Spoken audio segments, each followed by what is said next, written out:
نقول بيننا وبينكم السلف بيننا وبينكم الكتب كان أحمد يقول البدع بيننا وبينكم الجنائز bike sharing জবে মেয়েদের drop করা যাবে কি?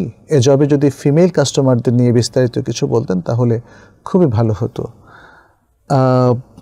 মেয়েরা যদি ছেলেদেরকে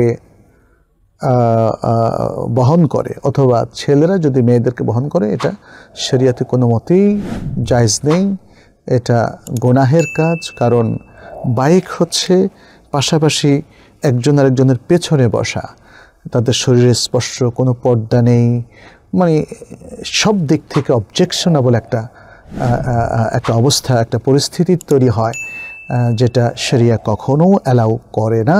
ফলে আমরা বলবো বাইক শেয়ারিংয়ের ক্ষেত্রে এইভাবে বিপরীত লিঙ্গের কাউকে বহন করা শরিয়া সম্মত নয়।